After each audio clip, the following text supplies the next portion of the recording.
Buenas tardes, jóvenes. Buenas tardes, doctor Sosa. Buenas tardes, doctor. Hola, doctor, ¿qué tal? ¿Cómo estamos? Muy bien. Reinieri también está por aquí. Fíjese que me acaba de escribir, le voy a mandar el link porque... No, pero está bien, yo creo que solo con usted podemos comenzar. Con él en la noche que tenemos la otra charla. La de lupus, ¿verdad? La del lupus.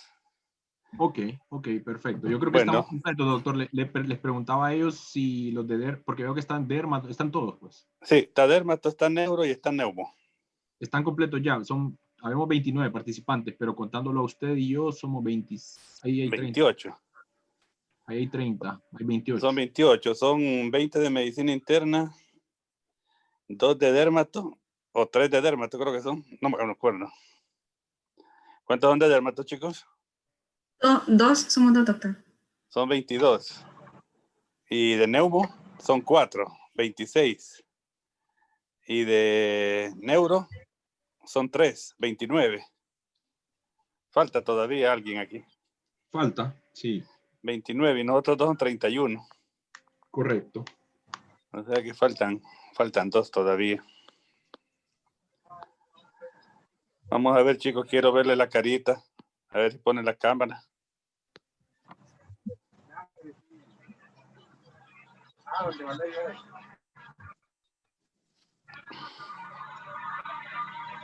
Hay bastantes que no los conozco, no me acuerdo. Melissa Aguilar, Gabriela Maya, Gerardo Mejía, Manuel de Jesús, Alejandro Murillo, Jorge Zúñiga, cámara apagada, Jorge ya le encendió, Guadalupe Castro, Victoria Castillo, Marlin Murillo, Enoc González, Sandra Ramírez, Raúl Salgado, Kivian Matamoros, Daisy Yulisa, Daisy Brune, Mariano Ávila, Roberto Medina, Saraí Guevara. Ay, ¿qué pasó con la cámara? Roberto y Saraí, ay, ya. Andrea Castellanos, Laura Tábora. Laura, solo le miro el dedo yo ahí. O el vino. Ana María Vázquez, Brian, Ricardo, hoy sí, Laura. Ricardo Rivera, Wendy Arias, apagada la cámara, Wendy. Ah, ya. Kevin Vázquez, Evelyn Álvarez, Olvin Arturo Castro, Cintia Bonilla,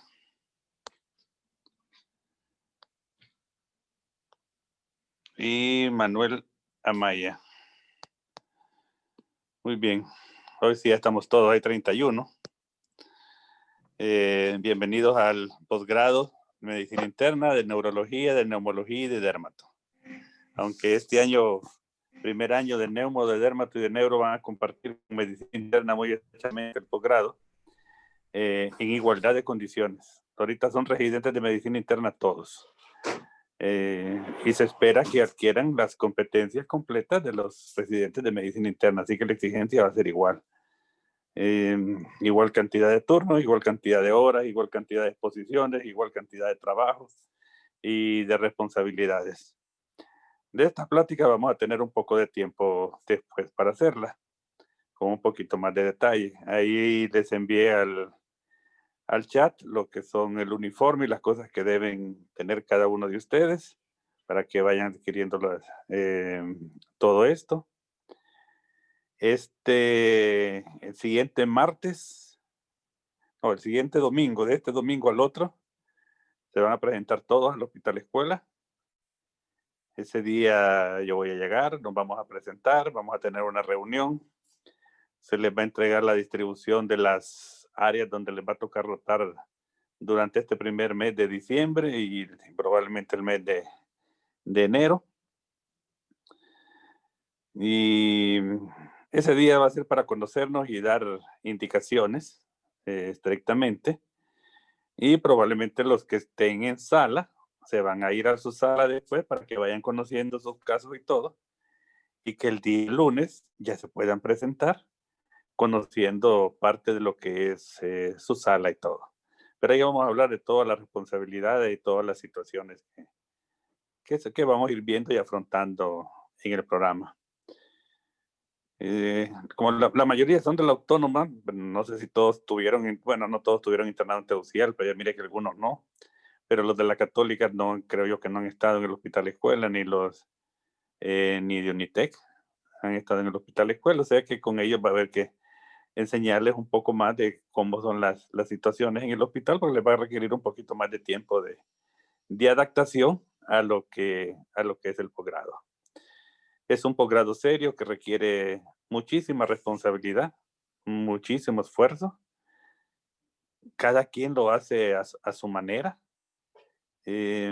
Mucho del aprendizaje es aprendizaje en las clases, otros aprendizaje en los turnos, aprendizaje en las salas, aprendizaje con sus residentes superiores de tercer año o de segundo año, con los especialistas de interconsulta, cuando van a radiología, cuando van a ginecología. Total que en cada momento hay una situación en la cual se aprende y se tiene que aprovechar a realizarla. El esfuerzo es grande que tienen que realizar, son muchas horas de trabajo. El residente de primer año pasa y vive, todos los 3 años pasan y viven en el hospital, pero el primer año es donde más tiempo se pasa en el hospital. No hay una hora de salida específica. Nosotros tratamos de que nadie se vaya después de las 7 de la noche. Se van a dar cuenta de que eso no siempre es posible, depende de la velocidad con que cada quien trabaje, con que pueda hacer sus ingresos y realizar sus actividades de emergencia o de sala. Pero eso es la ideal de nosotros, que nadie se vaya después de las 7 de la noche. La hora de entrada, también cada quien depende de lo que le toque hacer. Llega a diferentes horas. Ustedes van a oír residentes que llegan a las 6, residentes que llegan a las 5, residentes que llegan a las 4, residentes que llegan a las 3 de la mañana. O sea, cada quien establece su horario. No hay una obligación de llegar a las 3 de la mañana o a las 2 de la mañana o a las 4 de la mañana o a las 5. Pero cada quien establece de acuerdo a sus tiempos cómo va a ir trabajando y afrontando su trabajo. Uno se da cuenta en el pasar de los tiempos de que entre más temprano llegue, probablemente más temprano se pueda ir. Y como les digo, eso depende de la velocidad de cada quien de trabajar. Sí es importante de que el día posturno, idealmente lo vayan a traer. Llegue alguien a traerlo. Hemos tenido varios accidentes en los posturnos. Y yo sé que nadie quiere, cada quien quiere llegar en su carro, si lo tiene, irse en su carro. Pero idealmente, y se lo recomiendo, no los puedo obligar porque no puedo hacerlo, es que en los posturnos alguien vaya a traerlos. O si se van con un compañero que maneje, que no esté posturno, para evitar accidentes, porque eso sí puede suceder, y gracias a Dios no hemos tenido accidentes graves de lamentar secuelas graves, pero sí hemos tenido algunos y lastimosamente son por estar posturno. Se han dormido en el volante, etcétera. Yo, bueno, ya estoy mayorcito que ustedes, pero yo ya días dejé de trabajar en el posturno. Y ahora yo necesito 2 días de no trabajar en mi clínica por el posturno. No puedo. Termino agotado. Ustedes están más jóvenes, tienen más energía, pero claramente tienen que aprender a cuidar eso. El sueño domina y pueden tener accidentes. Deben andar su equipo completo. El hospital es un lugar donde las cosas se pueden perder. Así que cada quien se tiene que ser responsable de sus cosas. De vez en cuando se pierden estetoscopios, efimos, diferente equipo que uno ande. Entonces, por favor, tengamos mucho cuidado en su equipo y todo. Ya ese detalle de los residentes, de cómo están, entonces lo vamos a ir hablando con los R3, bueno, especialistas ya prácticamente, y solo les quedan 26 días prácticamente en el hospital. Todos los R3 son especialistas ya. Y hoy van a tener la fortuna de estar con el doctor Oscar Sosa, que es un especialista salido de esta promoción que se acaba de graduar. Él ha turnado conmigo los 3 años, muy responsable, de R1, R2, R3. Tal vez le puede compartir parte de las aventuras de que ha tenido que pasar uno, ¿no? Espero que nadie se retire del programa, pero este primer mes con mucha frecuencia 3 o 4 se retiran del posgrado por cansancio, por lo que sea. Espero que no haya abuso de ningún tipo, que el trato de los superiores, R3 o R2, debe ser completamente ético y responsable. Como estamos en un ambiente delicado de salud y lo cual los errores que comete uno pueden traer consecuencias en los pacientes, esto genera mucha tensión, enormemente tensión. Acuérdense que lo que ustedes hagan van a tener una responsabilidad directa sobre lo que hagan, pero el R2 va a tener responsabilidad sobre eso también, el R3 también y el especialista también. Y eso hace a veces que los llamados de atención, a veces se salen de tono, no debe de serlo, ¿verdad? No debe salirse nunca de tono, pero sucede. No todo el mundo maneja las situaciones de estrés bajo la misma visión. Sí quiero que si estas cosas suceden, por favor le van a comunicar al jefe de residente que todavía no está nombrado, o a sus jefes residentes, o al jefe de la guardia en que estén distribuidos, o a mí, para ponerle alto a cualquier situación que se quiera salir de las manos. En los últimos años no hemos tenido casos de acoso sexual ni hacia mujeres ni hacia hombres. Eso es importante, ¿verdad? Cosa que sucedía hace 10 años, 15 años en los posgrados. Ahora ya no hemos tenido casos ni de especialistas ni entre residentes, por lo menos que yo me haya dado cuenta o que me hayan reportado. Y el mayor problema a veces son los llamados de atención. A veces tocará repetir ingresos, no es lo ideal, pero a veces los ingresos son inadecuadamente hechos y esto puede representar definitivamente aspectos legales. A veces solo es necesario poner una nota adicional al ingreso que se haya hecho y con eso será suficiente. Van a ser los residentes superiores quienes tomarán estas situaciones. No hay castigos de que le va a dejar a alguien, no, usted va a quedar después del turno y se va a quedar turnando todo este día. Eso no existe, ¿verdad? O no debe existir, así que espero que si llegara a suceder me comunicaran. O sea, todo se debe manejar en una forma ética, lo que está mal pues se corrige.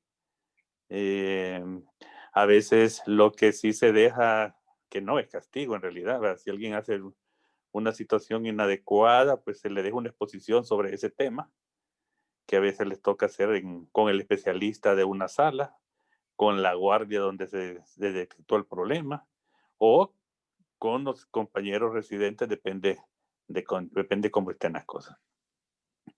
Aprovechen el tiempo de estudio, aprovechen estas 10 días que les quedan antes de comenzar a estudiar, porque después ya van a estar estudiando, pero va a empezar el cansancio. Estos 14 días todavía no, estos 10 días que faltan todavía no van a estar tan cansados. Estos temas que vamos a empezar a ver son los fundamentales que se manejan en la emergencia. Se van a dar cuenta que el manejo de la emergencia es muy diferente al manejo de sala, los casos son diferentes, pero en todos va a haber que actuar con alguna prontitud y con alguna diligencia. El posgrado de medicina interna, pues yo coordino la parte académica del posgrado de medicina interna. Yo soy internista y epidemiólogo. Está el doctor Fernando Fajardo, que coordina la parte de investigación y de vinculación del posgrado de medicina interna. Él es internista y nefrólogo. Y tenemos otros docentes que nos apoyan en diferentes momentos modulares de las clases o de los temas que se van viendo. Este año, la pandemia en realidad nos obligó a impartir las clases en forma vía Zoom. Creo que nos costó adaptarnos, pero ha sido una herramienta valiosa para poder dar clases. Sí creo que después de cada clase debe haber una evaluación, porque si no, no todo el mundo está atento, entran al Zoom y están haciendo otras actividades, así que probablemente a partir de febrero vamos a tener evaluaciones, probablemente ahorita también les van a dejar evaluaciones a los residentes, pero ya en la parte que empecemos académica también vamos a ir dejando evaluaciones a cada de las actividades. Hoy era un tema de caso clínico posterior a esta clase. Se suspendió porque yo no me había dado cuenta que ya terminamos el jueves pasado. El jueves pasado fue la última clase de caso clínico que se discutió de este año y ya para hoy no había caso clínico. Por eso es que no hay caso clínico hoy. No fue que se suspendió, sino que todas las presentaciones de caso clínico ya se habían finalizado. Yo no me había percatado de eso. Y mañana es el último caso de morbimortalidad de este año. Como decía, yo tengo varios de los casos clínicos grabados, así que probablemente una de estas días le voy a poner vía Zoom también uno de los casos clínicos para que lo puedan ver y oír y vean la dinámica de los casos clínicos, porque los casos clínicos están involucrados el R1, el R2 y el R3. Y entonces para que vean cómo es que se está presentando esta actividad, que es de las partes muy valiosas de la academia que se dan en el posgrado. Para los residentes de medicina interna, ya cuando estén en segundo o tercer año, depende de la posibilidad que cada quien tenga. Se pueden gestionar intercambios. Hemos tenido intercambios con México, con España, no intercambios, rotaciones especiales. En México, en España, en Argentina, en los últimos años, en Estados Unidos. Entonces, dependiendo cada quien de su posibilidad, se pueden empezar a hacer gestiones ya cuando vayan adelantados para poder hacer un mes a otro hospital. Y eso es muy valioso para nosotros. También hemos tenido estudiantes de posgrado de Estados Unidos que han venido a hacer rotaciones de 3 semanas o 4 semanas aquí a la emergencia del Hospital Escuela, que también ha sido muy importante. Intentaremos este año comenzar con un programa de ultrasonido para medicina interna.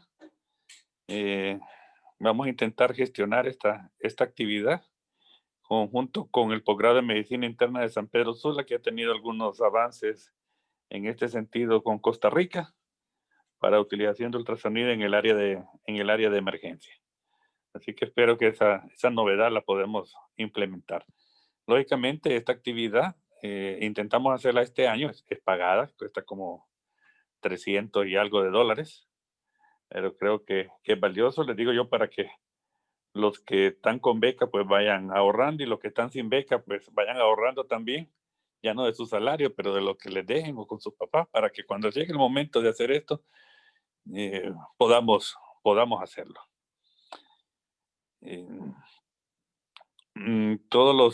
Prácticamente todos los residentes estamos suscritos a UpToDate como fuente de investigación o de exposiciones a nuestras clases, que nos mantiene actualizados. La suscripción UpToDate cuesta $99 por lo menos este año, con una constancia de que se les da en el posgrado de medicina. Entonces, cada quien puede hacer la suscripción y cada quien tiene su acceso. Este año hicieron una alternativa un poco diferente de suscripción. No sé cómo les habrá ido a los R1. Vamos a consultar con ellos a ver si se puede hacer este otro año. Es un poco más barato, pero una suscripción compartida. Entonces, vamos a platicarlo con ellos. Ustedes cuando ya estén adentro a ver cómo creen que es esta situación. Y los dejo hoy con el doctor Oscar Sosa para avanzar un poco con el tema de shock. Y le pueden hacer preguntas o el doctor Sosa les puede preguntar a ustedes. No sé cuánto estarán avanzados en esto. Lastimosamente yo le envié este programa hasta hoy en la madrugada, así que no creo, a los que les quedó tiempo de leer algo, pues ojalá puedan aprovechar un poquito a preguntar. Y si no, para las siguientes clases, ¿verdad? Como les digo, tienen la suerte de que tenemos un grupo de especialistas muy dinámicos y que quieren apoyarlos y enseñarles las cosas básicas de la medicina interna. Doctor Sosa, le doy su palabra para que continúe. Gracias, doctor. Gracias. La verdad que les voy a poner la cámara un ratito para que me conozcan, pero ahí nos vamos a ver probablemente en el hospital. Mucho gusto. La verdad que muy contento de ser parte del programa de medicina interna. Digo medicina interna porque ahorita, como menciona el doctor, todos son parte del posgrado de medicina interna, aunque vengan a neumo, a neuro, a dermato, el primer año, como dice el doctor, sin excusa alguna, son de medicina interna y se les va a exigir, se les va a enseñar y se les va a tratar como residente de medicina interna. Entonces, bienvenidos al mejor posgrado, la verdad, del país. Muy contento, con sentimientos encontrados, especialmente pues porque nosotros ya vamos de salida. Pero ahí nos vamos a ir viendo y vamos a ir platicando y dándoles los tips, pues, los tips, algunos consejos para que les vaya de la mejor manera a ustedes en este nuevo reto que se han propuesto. Y la verdad que la residencia ya empezó, pues, desde el momento en que ya ustedes aplicaron, hicieron sus exámenes, en el momento que el doctor les dio la buena noticia, pues ya son parte del posgrado y ya empezó.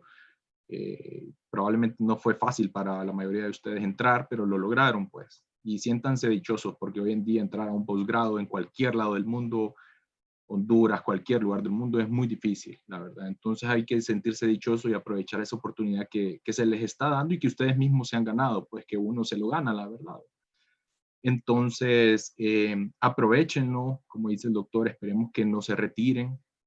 Creo que hay que ser muy perseverantes en esta nueva etapa de sus vidas, sobre todo pues por el trabajo físico, ¿verdad? Que sí es muy extenuante y todo, pero la verdad que el tiempo pasa muy rápido. Hace 3 años exactamente yo probablemente estaba del otro lado, no de forma virtual, pero sí en persona, pues recibiendo estas charlas y empezando una nueva etapa. Y 3 años se van súper rápido ustedes.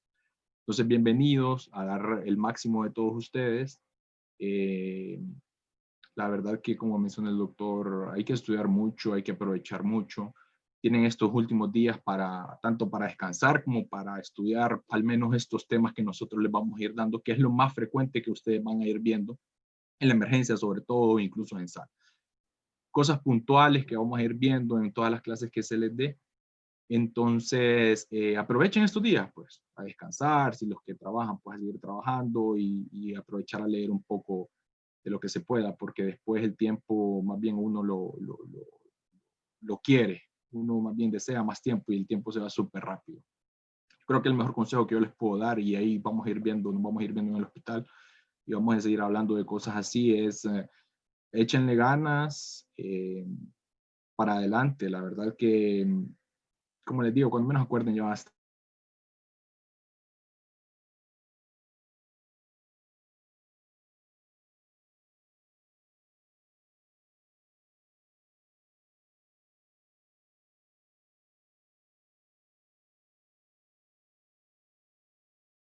Se fue el audio, Sosa. Se le fue el audio, Sosa.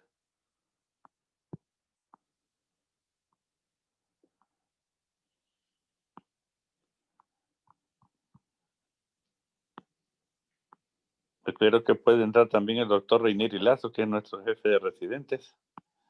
Un ratito. Le acabo de mandar el link. Pensé que lo había enviado, pero... ¿Sosa? Sosa, no le oigo, Sosa. Bueno, mientras recupere el audio el doctor Sosa, veamos alguna interrogante que tengan ustedes, inquietud de lo que hemos hablado hasta ahorita.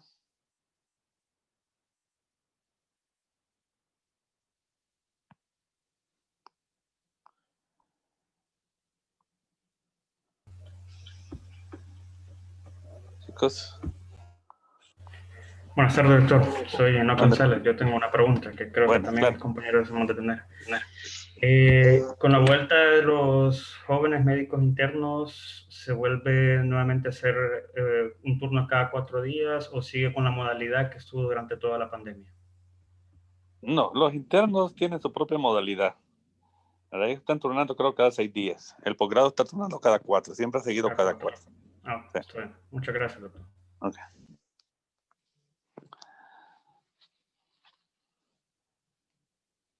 ¿Sosa? Me sacó.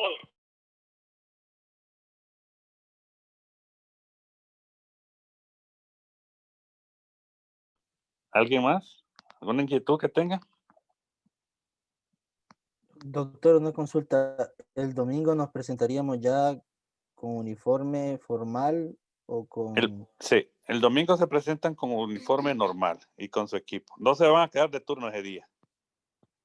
Ese día solo va a ser para presentaciones, para indicaciones de los residentes de tercer año, por lo menos los de jefe de guardia, que conozcan sus rotaciones, con quiénes van a turnar, en qué lugar van a turnar, que vayan a conocer dónde están las salas para los que no han estado aquí, y que vayan a conocer los pacientes de la sala donde van a estar asignados, para que el lunes que ya se presenten en formal constancia, entonces puedan ya conocer algo de los casos con los especialistas que les toque. Deben de llevar, fíjense bien, no sé si a alguien le ha dado COVID de ustedes o no. A ver si levantan la mano en el chat los que les ha dado COVID, o asumo que a nadie.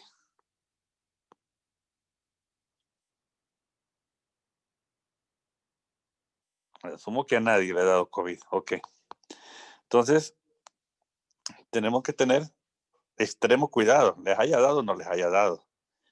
Deben de llevar por lo menos su mascarilla, ¿verdad? Y su gorro. Para las actividades que tienen que hacer en los turnos. Habitualmente hasta ahorita ha habido equipos, ha habido la bata en los turnos en emergencia, ¿verdad? En las salas no hay pacientes COVID, entre comillas, conocidos, porque sí puede haber COVID, ¿verdad? Prácticamente el 90% de los residentes, a pesar de todas las medidas de bioseguridad que han habido, se han contaminado, se han contagiado con COVID. Y igual el 90% de los especialistas han tenido COVID en esta pandemia. Y algunos de los residentes han tenido COVID importante, con neumonías importantes, ¿verdad? Gracias a Dios todos han salido a la ventaja de estar jóvenes, ¿verdad? La universidad retiró a todos los que tenían comorbilidad de las de riesgo, de los residentes con COVID. Prácticamente tenemos un grupo de 3 residentes que perdieron 6 meses de su año porque la universidad los retiró. Tienen que recuperarlos.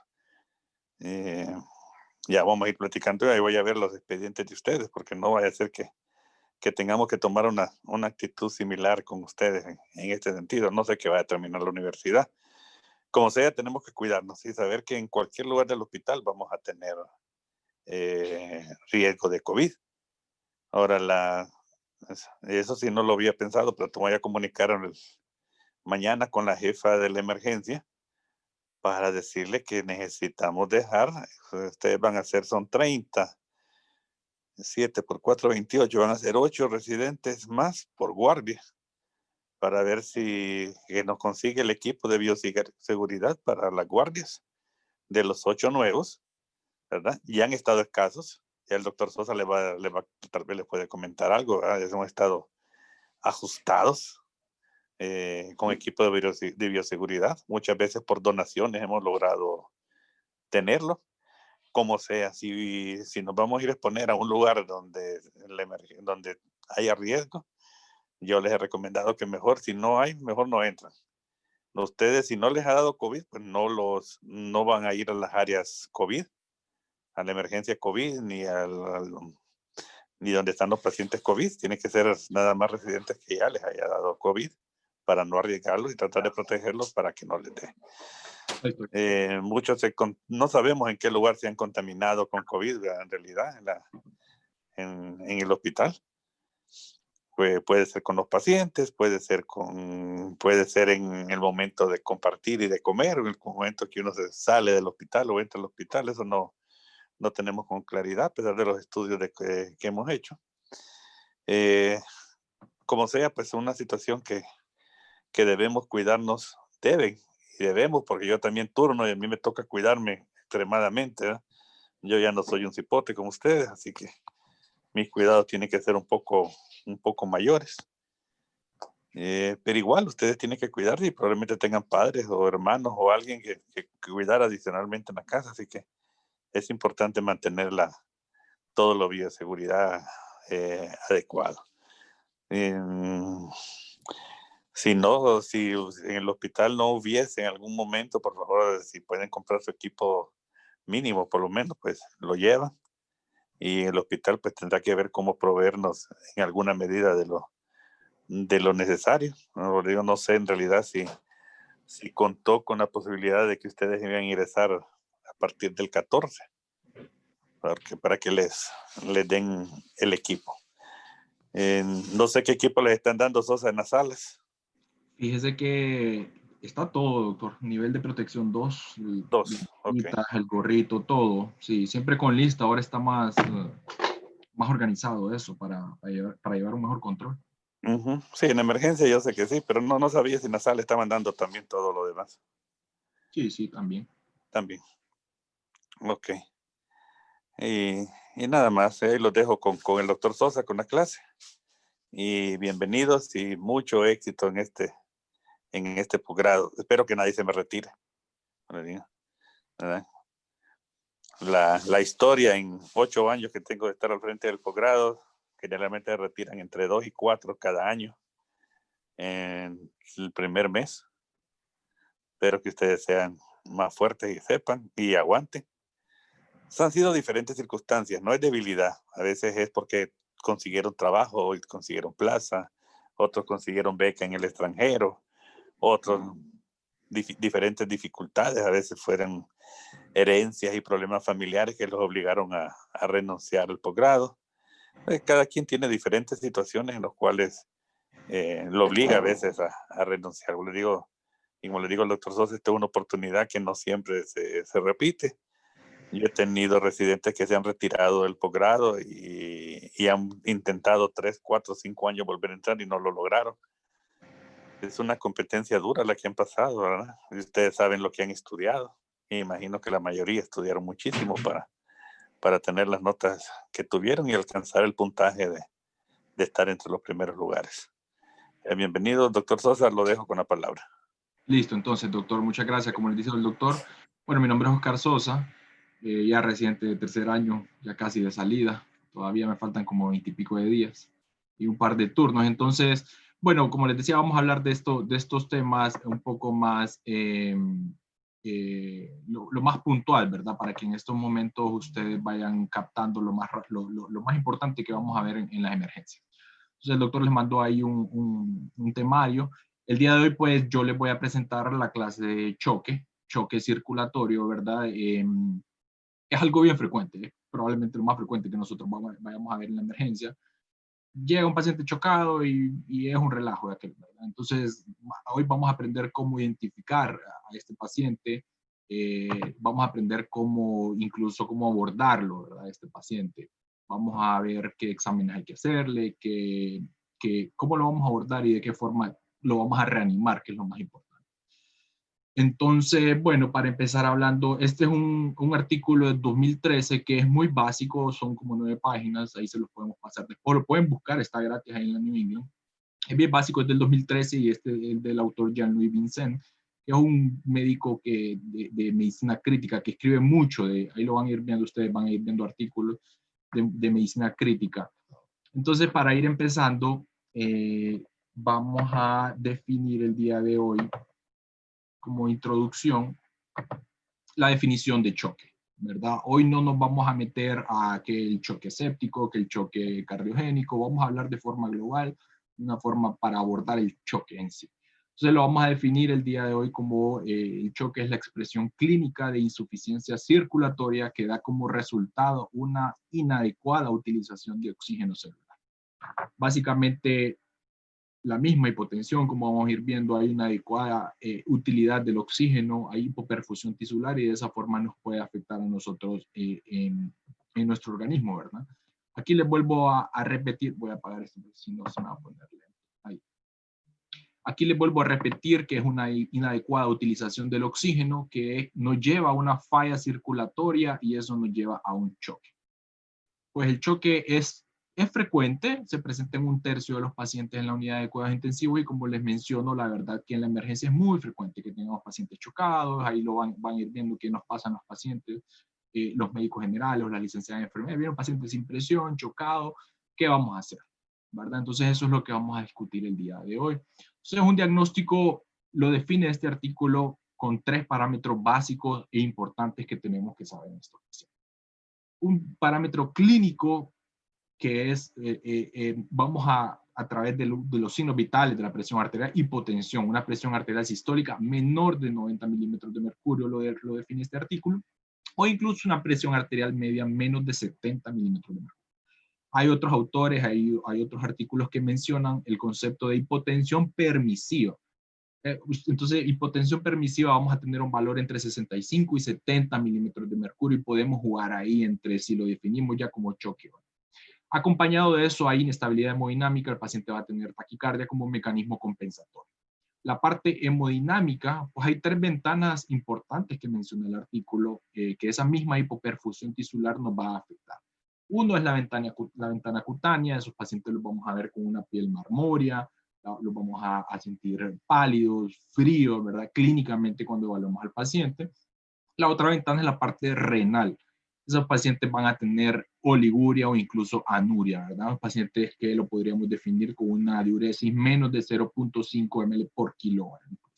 Y alteraciones neurológicas. Bien frecuente la alteración neurológica, vamos a ver un paciente que llega chocado y que también llega somnoliento, obnubilado o con cualquier alteración neurológica. Y el parámetro bioquímico, que es muy importante, que lastimosamente no contamos con él en el hospital escuela. Sí, en el tórax, por ejemplo, hay niveles de lactato y se pueden hacer. Los niveles de lactato, los normales hasta 1, pero ya se define como más de 1.5 milimol por litro, y ya podríamos ir considerando que este paciente va a estar en choque, ¿verdad? Entonces, esos 3 parámetros son bien importantes.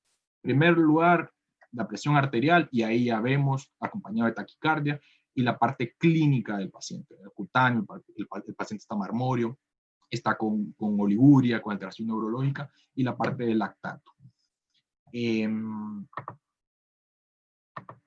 Ok, ¿qué vamos a encontrar en la fisiopatología de estos pacientes? Pues tenemos 4 mecanismos o incluso 4 tipos de choque, que probablemente ya ustedes han hablado de ello y no es nada nuevo para nosotros. Pues un mecanismo es la hipovolemia, pérdida de líquidos, como lo sabemos, ya sea interna o externa, mucho más frecuente en cirugía. Sin embargo, nosotros también vemos choque hipovolémico, pacientes con sangrado digestivo, están en hipovolemia o pérdidas de cualquier otro lado. Factores cardiogénicos muy frecuentes también en nuestra emergencia, ¿verdad? Síndromes coronarios agudos que nos llevan a nosotros, cardiomiopatías, enfermedades valvulares, miocarditis, arritmia. Vamos a ver bien frecuentes los pacientes que nos llevan a la emergencia chocados, sin presión arterial, con una arritmia, ¿verdad? Con taquicardia ventricular, con fibrilación auricular. ¿Qué vamos a hacer? Hoy no toca hablar de eso, solo vamos a hablar del abordaje como les mencioné. La parte obstructiva, bueno, tromboembolia, taponamiento cardíaco, neumotórax, atención, también es frecuente, no tanto, pero sí tenemos pacientes con tromboembolia, ustedes lo van a ir viendo, con taponamiento cardíaco,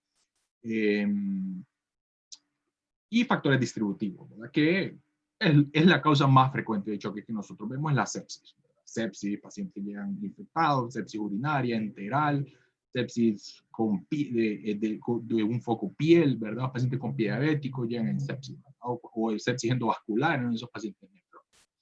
Y ahí mismo cabe el choque anafiláctico, ¿verdad? En factores distributivos. Entonces, se caracteriza por un gasto cardíaco bajo, y eso nos lleva a un transporte de oxígeno inadecuado, sobre todo en el choque distributivo. Ya vamos a ir viendo más adelante. Hay un problema en la periferia y hay disminución de la resistencia vascular sistémica y la extracción de oxígeno. Hay una mala utilización del oxígeno en estos pacientes. Entonces, les puse este diagrama porque es bien importante de forma para hacer, como algoritmo, como para hacer el abordaje diagnóstico. En la parte de arriba pueden ver que está la hipotensión arterial y vemos la clínica. Ahí está el brain, las alteraciones neurológicas, la piel que les mencionaba y el riñón, la taquicardia y los niveles elevados de lactato. Entonces, si nosotros en el brazo izquierdo, a la izquierda de su pantalla, si pueden ver si está ausente, bueno, si no hay datos de hipoperfusión, pues, podemos considerar que puede ser otra causa de hipotensión. Un paciente con hipotensión crónica, es muy frecuente que también nosotros miremos pacientes que llegan hipotensos y es medicamentoso, cualquier otra cosa. Ahora, ¿qué pasa si aquí en el lado derecho, si nosotros ya tenemos estos datos clínicos, ya están presentes todos estos datos clínicos de hipotensión arterial, pues ya lo clasificamos como un choque circulatorio. acompañado de taquicardia, elevación de los niveles de lactato. Entonces, al momento nosotros de hacer el diagnóstico de choque circulatorio, vamos a tratar de estimar la saturación venosa central o el gasto cardíaco, como está en el diagrama. Entonces, generalmente, por eso es que nosotros mandamos los gases arteriales, gases venosos centrales, no solamente para molestar a la gente, para que esté pillando a los pacientes, ¿verdad? Que hay que sacarle gases a medio mundo. No, estos pacientes, los gases arteriales son muy importantes para hacerles un abordaje diagnóstico y ver la saturación venosa central. Entonces, podemos ver que se parte en dos, ¿verdad? Normal o alto y bajo. Normal, pues, vemos que la flecha nos lleva a un choque distributivo, que generalmente las cámaras cardíacas están normales. La contractibilidad del miocardio está normal. Aunque, si bien es cierto, en etapas tardías del choque séptico, puede haber ya alteración de la contractibilidad y disminución del gasto cardíaco. Entonces, tenemos un paciente que llega con diarrea, infección urinaria, lo abordamos, le hacemos sus gases arteriales, su saturación venosa central, que por cierto lo normal es 70, 65, 70. Si está normal o alto, pues lo podemos clasificar en choque distributivo. Si está en bajo en este brazo de aquí, pues podemos medir la presión venosa central, que puede ser otra forma muy valiosa también para ayudarnos en el abordaje de estos pacientes. Y lo podemos pues dividir en si está bajo o está alta, ¿no? Y de esta forma nos salen las otras tres mecanismos fisiopatológicos del choque, ¿verdad? El choque hipovolémico, pues vamos a tener una presión venosa central baja y las cámaras cardíacas están normales o incluso puede haber aumento de la contractibilidad del miocardio. Y tenemos que si tenemos una presión venosa central elevada, pues ya tenemos un choque cardiogénico o un choque obstructivo, ¿verdad? Ya tenemos ventrículos grandes, alteración de la contractibilidad, ya lo que comúnmente conocemos nosotros como fallo de bomba, ¿verdad? Y aquí en el choque obstructivo, pues podemos tener derrame pericárdico, podemos tener dilatación de vena cava, tromboembolia pulmonar o neumotórax, como ya lo vimos. Entonces aquí les vuelvo a poner la imagen del lado izquierdo. El choque distributivo se caracteriza por una vasodilatación periférica. Al tener vasodilatación periférica, estos pacientes deberían de responder a volumen, ¿verdad? O a vasopresores en este caso, que también lo vamos a ir viendo. Choque hipovolémico, pues pérdida de plasma o de volumen sanguíneo, como lo mencionábamos. Choque cardiogénico, pueden ver, pues es una falla de bomba, estos pacientes con infarto, pacientes con arritmia. O un choque obstructivo, taponamiento cardíaco, bien frecuente la triada de Beck o tromboembolia pulmonar. Aquí se los puse porque este diagrama lo tira el artículo. Y, por ejemplo, este es el diagrama de un choque cardiogénico. Entonces, si ustedes se fijan en la parte de arriba, hipotensión arterial y usualmente taquicardia. Datos de hipoperfusión, alteración del estado mental, paciente tiene la piel marmórea, oligúrico, elevación de niveles de lactato, y hacemos el diagnóstico de choque circulatorio en cuadrito morado. Estimamos la saturación venosa central, si está alta la presión venosa central, entonces lo clasificamos como un choque cardiogénico y generalmente se caracteriza por un bajo gasto cardíaco y un inadecuado transporte de oxígeno. Puede ser el resultado de infarto de miocardio, una cardiomiopatía en estado terminal, una enfermedad valvular, una miocarditis, esos pacientes incluso con infarto, una miocarditis por dengue, por ejemplo. Y en los datos ecocardiográficos, pues vamos a tener una poca contractibilidad en un ecocardiograma. Esta otra imagen es en el choque distributivo, como les mencionaba, vasodilatación, vamos a tener otra vez hipotensión, taquicardia, los datos clínicos que son muy importantes. Hacemos primero el diagnóstico de choque circulatorio y luego vamos a calcular el gasto cardíaco, la saturación venosa central, ¿verdad? Hacemos el diagnóstico, generalmente la va a estar normal o elevada incluso, y se caracteriza por hipovolemia, hipotensión, y puede ser el resultado de una vasodilatación periférica y liberación de mediadores inflamatorios. Igual, datos ecocardiográficos, normal, las cámaras cardíacas están normales. Este es el choque hipovolémico, pérdida de volumen. Volvemos a tener la clínica y la hipovolemia y presión venosa central baja, ¿verdad? Se caracteriza por pérdida de fluidos, ya sean internos o externos, que nos llevan a un fallo de órgano, ¿verdad? En este tipo de choque hipovolémico, generalmente las cámaras cardíacas están pequeñas y puede haber una contractibilidad elevada más bien o normal de la bomba. El choque obstructivo, otra vez, la hipotensión, la taquicardia, la alteración clínica, la evaluación que le vamos a hacer al paciente y el diagnóstico de choque circulatorio. Aquí se caracteriza por un bloqueo en el flujo sanguíneo causado por un derrame pericárdico masivo, un taponamiento cardíaco, un neumotórax atensivo. Estos pacientes generalmente van a tener presión venosa central elevada y los datos ecocardiográficos, pues eso depende de cada enfermedad, ¿verdad? Si es tromboembolia, si es derrame pericárdico, taponamiento cardíaco o neumotórax, que lo podemos ver en una radio. Este es un cuadro importante para que nosotros vayamos identificando las características de cada uno de los choques. Entonces, si ustedes se fijan, en el lado izquierdo están los 4 tipos: hipovolémico, cardiogénico, obstructivo y el distributivo, ¿verdad? Y en el eje de aquí arriba tenemos el CO, que es el gasto cardíaco, la resistencia vascular sistémica, la presión de apertura la presión de oclusión de la arteria pulmonar, la presión venosa central y la saturación venosa central.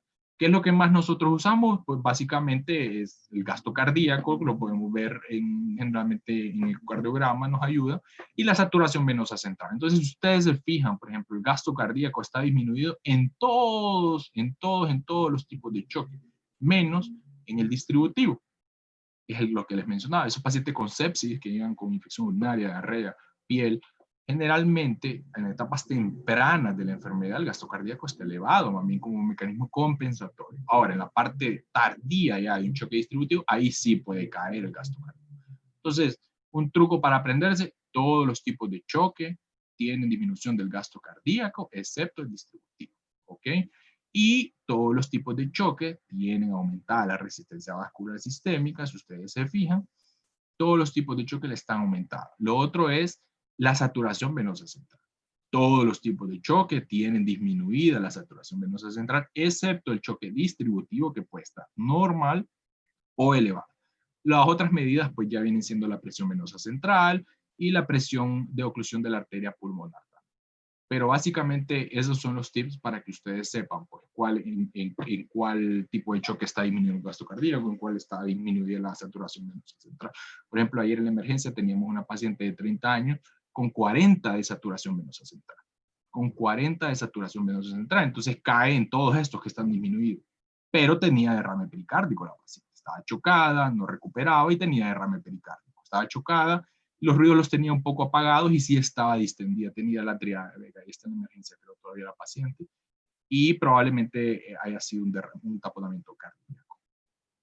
Pues diagnóstico diferencial, la verdad que se hizo un estudio, en este artículo lo menciona, que aproximadamente 1.600 pacientes que ingresaron a la unidad de cuidados intensivos, se demostró que el choque más común era el choque séptico en unidad de cuidados intensivos, aproximadamente 62%, seguido del cardiogénico y del hipovolémico en el 16%. Yo creo que en nuestro medio es un poquito más el choque séptico, y el cardiogénico le daríamos también un poquito más nosotros a estos datos, ¿verdad? El choque obstructivo muy rara vez, pero también lo vemos.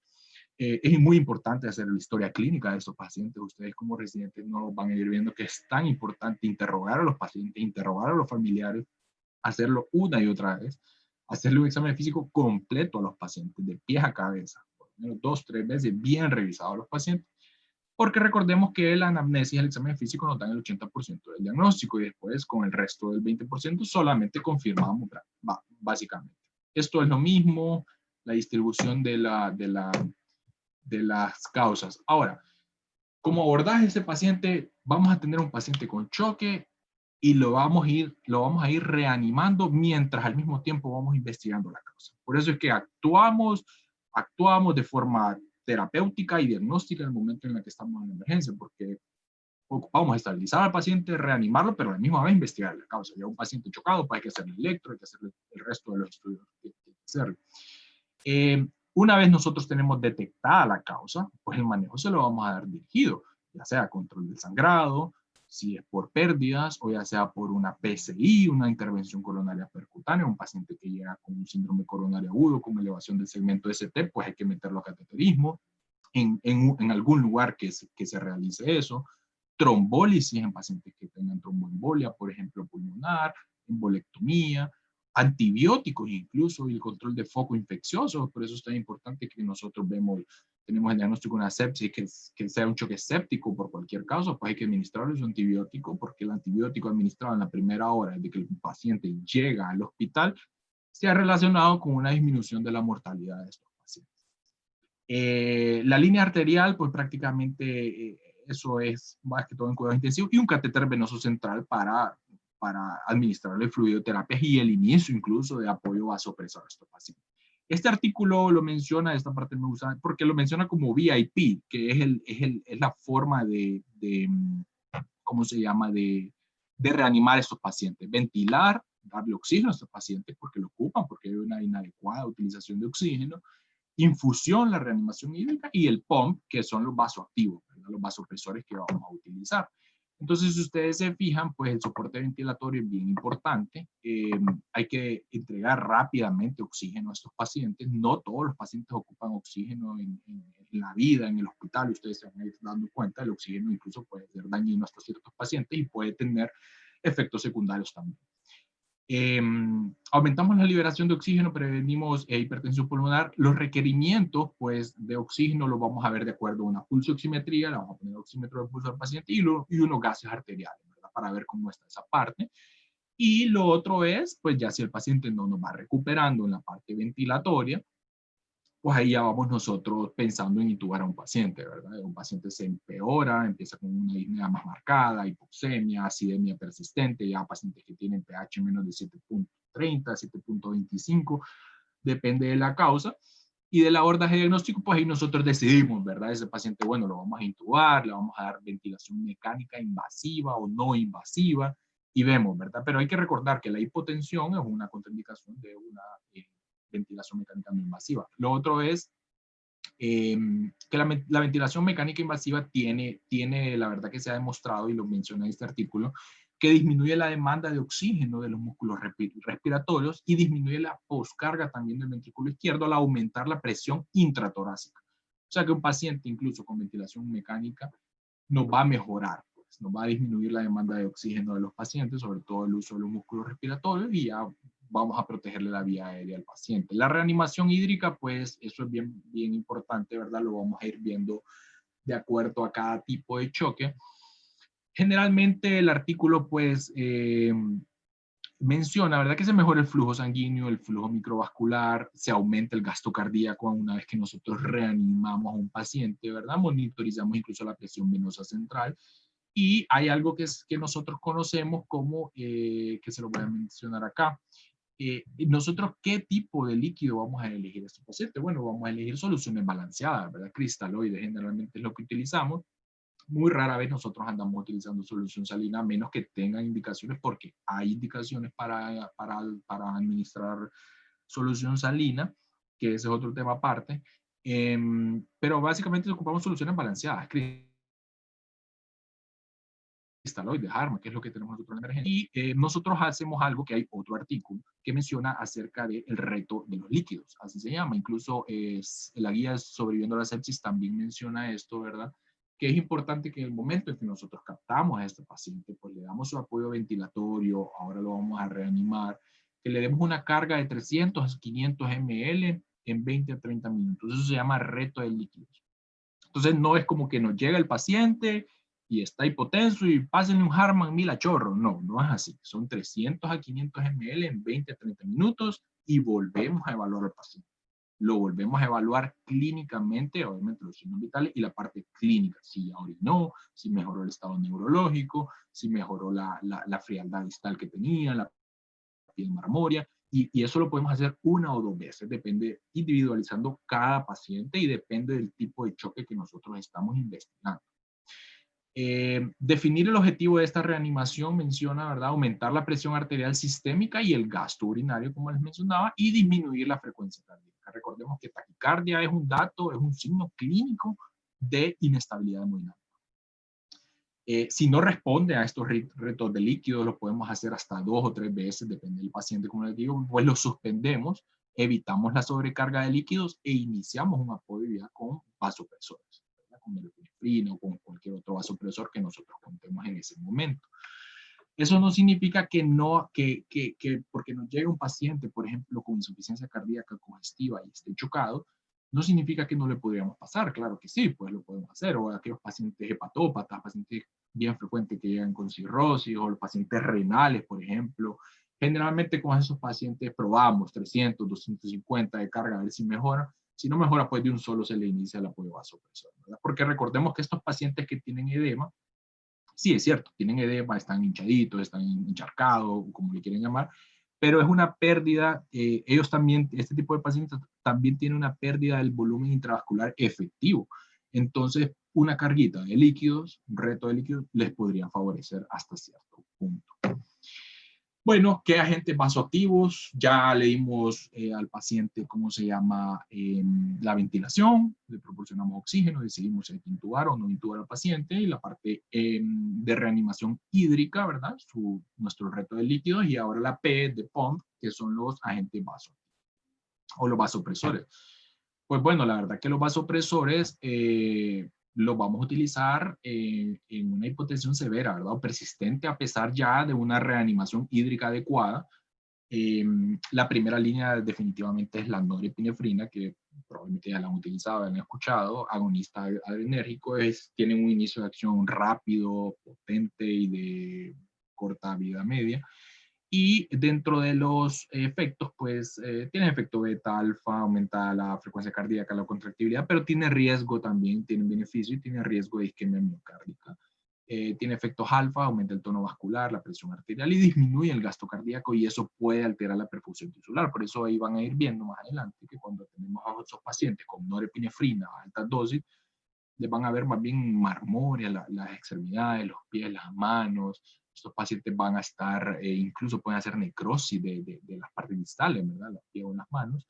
Y eso es por los efectos adversos que tienen también. Hay otra clase de eso que la van a dar más adelante también a más detalle. Pues la norepinefrina, aquí solo para mencionarlo del artículo, es la primera elección, tiene un efecto alfa predominante, mantiene su gasto cardíaco, y la dosis pues va de 0.1 a 2 microgramos por kilo minuto. Otro vasopresor, pues la dopamina, en dosis bajas, pues tiene efectos beta y tiene efectos alfa en altas dosis. A medida vamos aumentando la dosis, va aumentando el efecto alfa, ¿verdad? Tiene efectos también indeseados, efectos secundarios, dilatación generalmente de la circulación hepatoesplácnica y renal, y tiene efectos endocrinos que son efectos adversos, pues, ¿verdad? Afecta el sistema hipotalámico hipofisiario y de esa manera puede disminuir la liberación de prolactina. Como primera lección, la norepinefrina está altamente estudiado. Cuando miren la clase de amina, van a ir viendo que hay varios estudios que han comparado norepi, dopa, norepi, vasopresina o combinaciones, y definitivamente el único que disminuye mortalidad ha sido la norepinefrina. La adrenalina pues tiene efectos también, efectos beta en baja dosis y alfa, es muy arritmogénico. Y incluso puede aumentar los niveles de lactato sérico porque aumenta el metabolismo celular. La vasopresina hay un estudio, este estudio que está mencionado aquí, que se llama VAST, que es vasopresina septic shock trial, creo que es, sí. Se comparó, se utilizó solamente la norepinefrina y la vasopresina unido a la norepinefrina, y la verdad que mostró mucha mejoría en estos pacientes. Y generalmente se ha comprobado, lo menciona este artículo, que los pacientes con choque distributivo tienen deficiencia de vasopresina. Se ha demostrado, entonces puede ser un fármaco de elección. La terlipresina, pues que es un análogo de la vasopresina, es una vida media más larga y no tiene ventaja en unidades de cuidados intensivos, y lo van a ir viendo más en la otra clase. Los inotrópicos, pues la dobutamina, ¿verdad? La dobutamina, la verdad que aumenta el gasto cardíaco en esos pacientes que tienen un choque cardiogénico, que tienen saturación venosa central baja, pues prácticamente es el de elección, es el que nosotros utilizamos, tiene efecto beta. La dosis máxima pues va hasta 20 microgramos por kilo minuto, y en realidad tiene efectos limitados sobre la presión arterial, más bien hay aumento ligero en la difusión miocárdica y una disminución en la hipovolemia, pero sí en choque séptico se ha visto que mejora la perfusión tisular, es otro un inotrópico que podemos utilizar. Estos son otros medicamentos que prácticamente pues no utilizamos, ¿verdad? Inhibidores de la fosfodiesterasa 3, milrinone, noximone. disminuye el metabolismo del AMP cíclico, ginotrópicos, son vasodilatadores, y generalmente son útiles si hay regulación a la baja de receptores beta-adrenérgicos o como uso de pacientes que han estado con beta-bloqueadores. El levosimendan, que también es otro medicamento, se une a la troponina C cardíaca y de esta forma aumenta la sensibilidad al calcio de los miocitos, abre los canales de potasio. Sensibles a ATP en músculo liso, de esta forma pues puede llegar a producir incluso más bien vasodilatación y la vida media pues sí tarda de 4 o 5 días aproximadamente. Vasodilatadores pues sí disminuyen la postcarga, ¿verdad? Sin aumentar la demanda del oxígeno y tienen riesgo más bien de disminuir la presión arterial, ¿verdad? Incluso pueden comprometer la perfusión tisular, pero mejora la perfusión microvascular y la función celular en algunos de los pacientes. El artículo menciona algo del soporte mecánico, pues ECMO, esto no, y los objetivos del soporte hemodinámico, ¿verdad? ¿Qué objetivo vamos a tener? Porque ya vimos que la hipotensión, pues, una presión arterial sistólica menos de 90, o una presión arterial media de 70, ¿verdad? Por eso aquí ya lo ponen con el concepto que yo les mencionaba, lo que se conoce como hipotensión permisiva. Bueno, 65, 70, ahí pues todavía podemos estar jugando con el paciente, ¿verdad? Y decimos, bueno, 65 tiene una media de 70, está bien. ¿Verdad? Lo adecuado pues sí es tener más del 70. Evaluar clínicamente al paciente, la parte clínica, las 3 ventanas que no se les olvide, la ventana cutánea, la ventana renal y la ventana neurológica, ¿verdad? Hay pacientes que llegan chocados y solo con administración de sus líquidos ya recuperan el estado de la conciencia, empieza a arrancar el riñón, ¿verdad? Empiezan a orinar.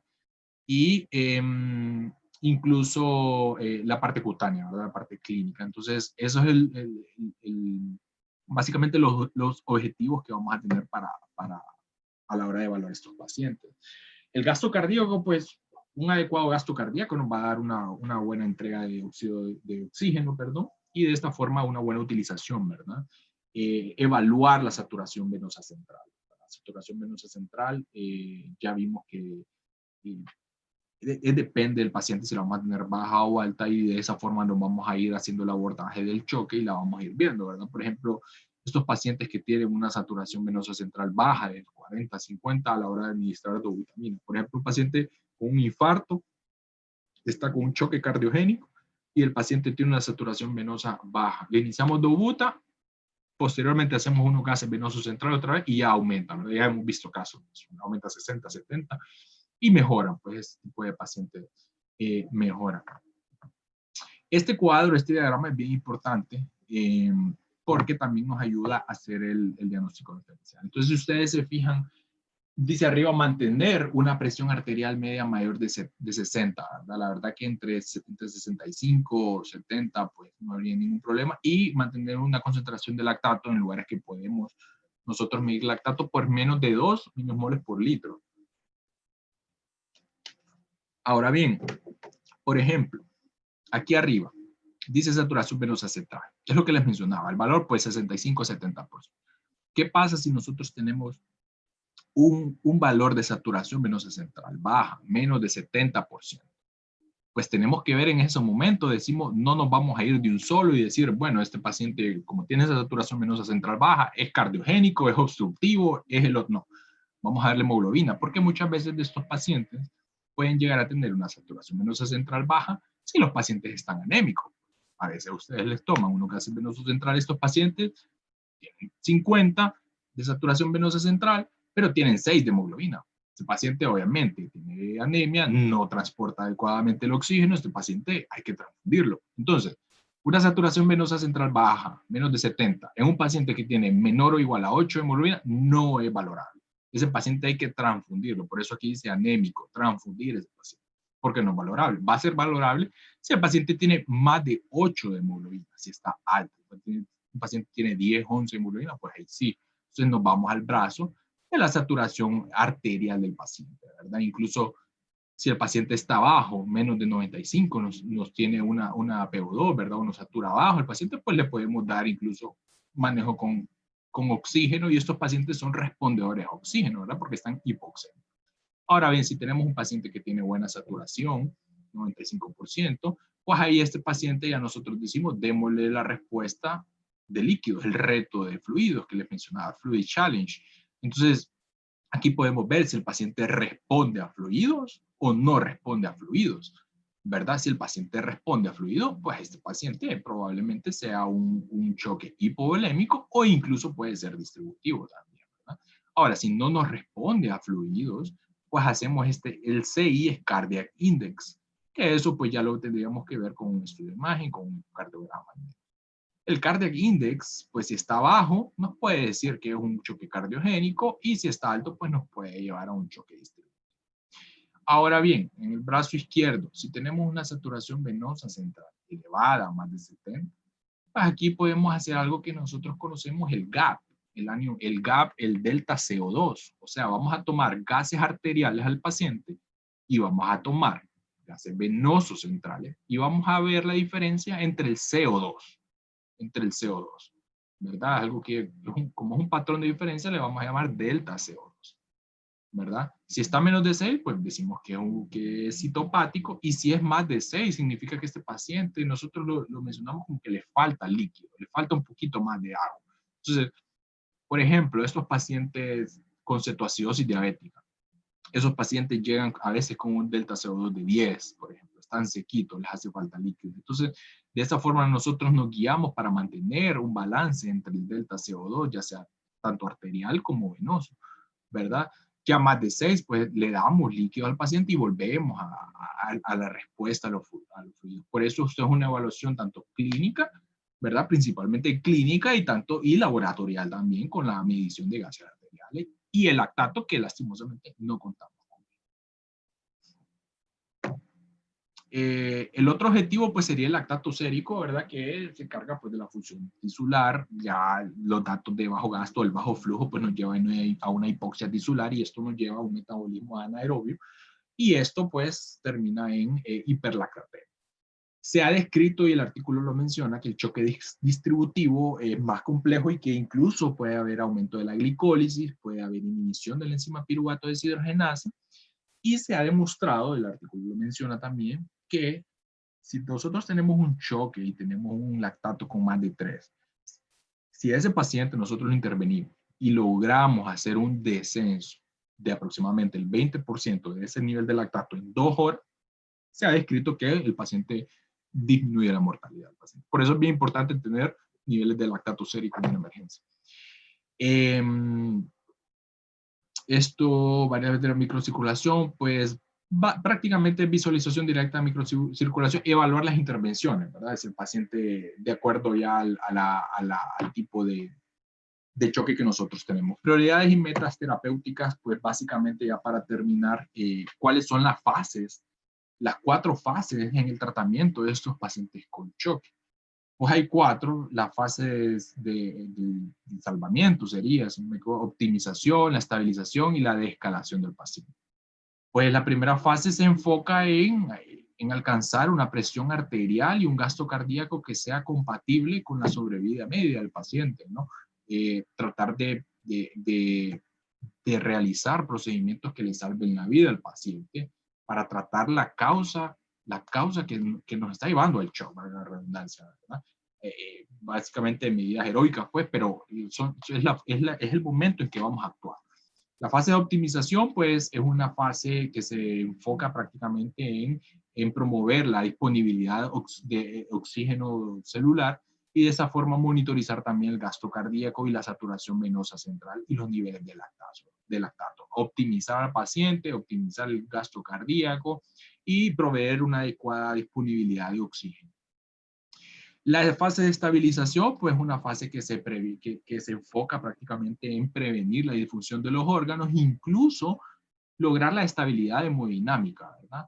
Asimismo, estabilizar al paciente, y de esta forma vamos a minimizar nosotros las complicaciones que nos pueden llevar. Y la fase de desescalamiento, ¿verdad? Que es una fase que se enfoca prácticamente en el weaning. El weaning sería como el retiro prácticamente de los agentes vasoactivos en el caso que los pacientes ya estén con vasopresores, con norepinefrina, ¿verdad? Ya los vamos disminuyendo, ya estos pacientes van con su norepinefrina en descenso, ¿verdad? Ya toleran el descenso, adquieren una buena clínica en las 3 ventanas que les acabo de mencionar, ya adquieren presión arterial, Y de esta forma, pues en la fase de escalamiento, pues proveemos tratamientos que le ayuden a tener a los pacientes un balance, ya balances negativos, ¿verdad? Que eso es hablando ya de cuidados intensivos, incluso pacientes que tenemos observación. Entonces yo creo que como conclusión en esta charla, llevémonos a casa, creo que lo más importante es llevarse a casa la reanimación de los pacientes, el VIP, ¿verdad? Darle soporte ventilatorio, oxígeno a esos pacientes, hacer la reanimación hídrica, eso es bien frecuente que lo vamos a ir viendo, ahí lo vamos a ir viendo cuando vayamos al hospital. Van a tener esos pacientes que hay que ponerle su reto de líquido y lo volvemos a valorar en 20-30 minutos, no descuidarse del paciente, pegárselo al paciente, tomar los signos vitales, valorar la parte renal, la parte neurológica, la parte de los datos de bajo gasto y no tener miedo si a la hora de iniciar un agente vasopresor, ¿verdad? A veces mucha gente quiere seguirle metiendo líquidos a los pacientes, seguirle metiendo líquidos y si no responde, no responde, pues prácticamente pues, para eso es el reto de líquidos, ¿verdad? Y llevarse a casa los tipos de choque, pues, que es un tema muy frecuente que lo vamos a ir viendo ahí. Lo vamos a ir viendo ya cuando se incorporen al hospital, a los turnos, van a ir viendo que es tan frecuente, pues la mayoría de veces son pacientes chocados los que recibimos. Y en muchas ocasiones no sabemos por qué, en muchas ocasiones los abordamos, con su saturación venosa central, con su ecocardiograma y muchas veces no llegamos al diagnóstico, ¿verdad? A veces es difícil. Pero lo importante es saber qué es lo que hay que hacer. Que yo creo que eso también es otro mensaje que nos podríamos llevar o que se podrían llevar a casa, ¿verdad? Que no significa que porque no en el hospital no exista niveles de lactato, que no sepamos que eso es lo que hay que hacer, ¿verdad? Muchas veces tenemos muchas limitantes en el hospital, pero hay que hacer las cosas, pues no porque estemos en el hospital escuela y no tengamos un montón de cosas, no es que las cosas las vamos a hacer mal, ¿verdad? Entonces yo creo que abordar bien a los pacientes, darles una reanimación adecuada, yo creo que eso es lo más importante, y hacer las cosas como se dicen, pues como son, ¿verdad? No andar inventando porque alguien me enseñó así, porque yo así lo hacía, no, las cosas están claras, obviamente a veces nos cuesta llegar a los diagnósticos. Entonces, básicamente esa es mi charla de hoy. No sé si tienen alguna duda, algún comentario o pregunta.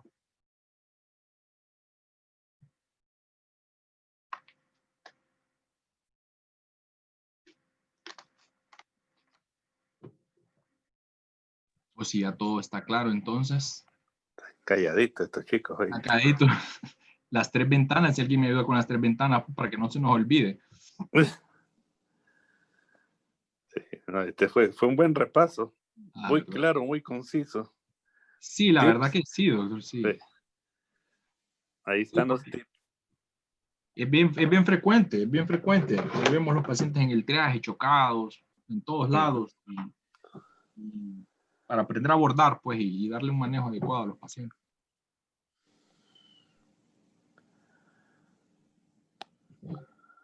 Bueno, si no tienen comentarios o dudas, ustedes. Ahí terminamos. Nos vemos a las 7 de la noche en la otra clase. Entren unos 10 minutos antes, ¿verdad? Es un artículo nuevo en realidad que se va a discutir sobre los criterios del LES, que es otra patología que se ve con bastante frecuencia también en el hospital, ¿verdad? Y la que vemos ahí es complicada en extremo. Llegan chocados también. Sí, llegan chocados también. De hecho, que todos los días, es comida pan de todos los días. Sí, la verdad que sí. La verdad que sí. Oscar, disculpe que interrumpe. ¿Será que nos puede compartir las diapositivas usted? Sí, claro que sí. Claro que sí. Escribo por el chat mi correo y yo se lo paso a los compañeros por el grupo. Claro, no hay ningún problema, yo se las paso y les puedo mandar el artículo también. Gracias, muchas gracias. Entonces es más fácil que me lo pase a mí, yo se lo mando al chat. También, sí, yo se la paso. Se la voy a mandar por correo.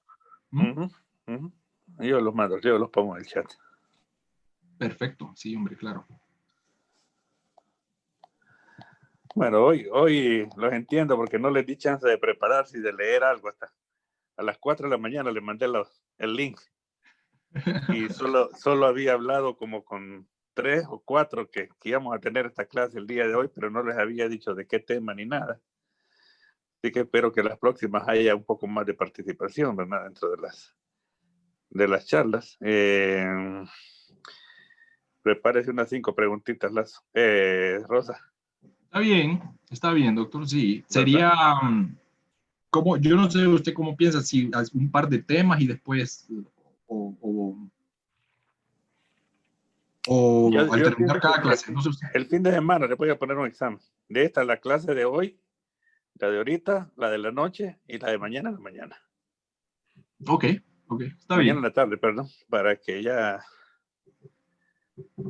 vayan estudiando y van agarrando el calorcito de lo que es medicina interna. Muy buenas tardes. Listo, Sosa. No sé si puedo hacer un pequeño comentario. Mucho gusto, Pueden muchas hacerlo, gracias, claro. doctor, por la clase.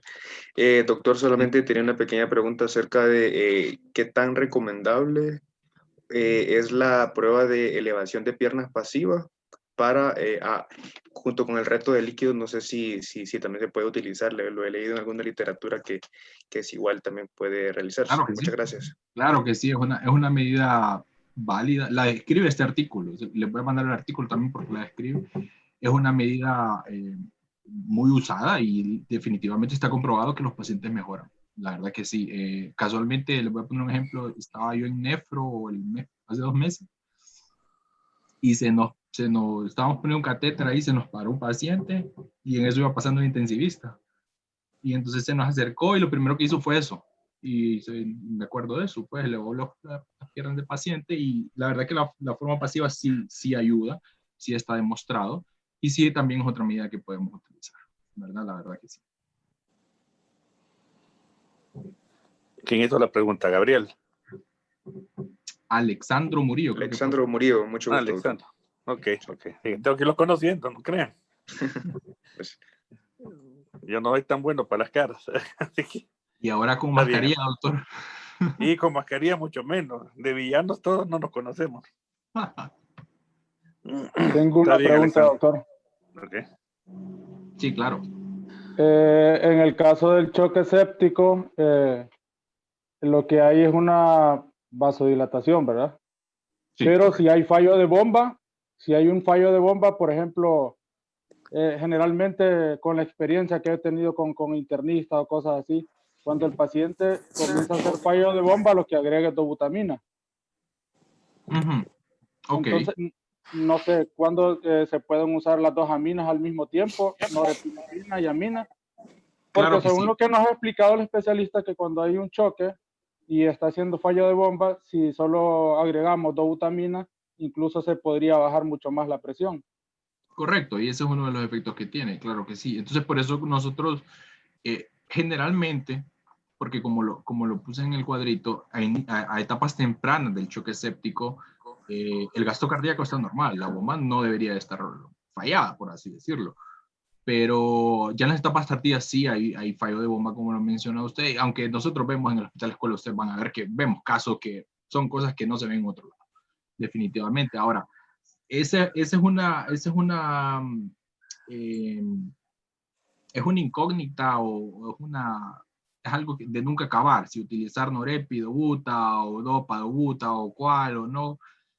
Pues la verdad que si el paciente tiene presión arterial y si el paciente ya recuperó algo de presión arterial, se le puede iniciar prácticamente la dobutamina, pues ya lo hemos tenido ese tipo de pacientes, ¿verdad? Por eso vemos saturación venosa central.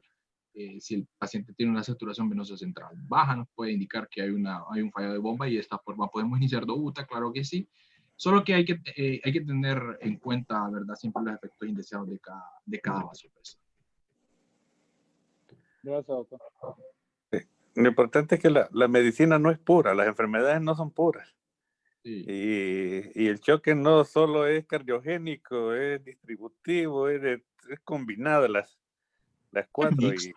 Mixto a veces, ¿verdad? Entonces, Lo vemos bien frecuente en el hospital también. A veces nuestros diagnósticos son un choque mixto, choque cardiogénico, séptico, como quieran. La verdad que puede ser mixto y ocupa antibiótico, ocupa lo otro y más en el hospital en el que estamos, porque vemos unas cosas que en realidad ustedes se van a dar cuenta que no es como los libros, no es así. Y vale más que estamos en un hospital así, pues porque tenemos y adquirimos una experiencia vasta en esta cosa.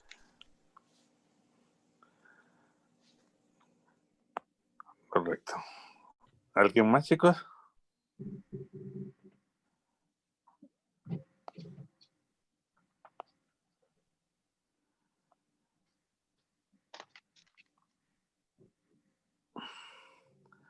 Vamos a ver, Brian.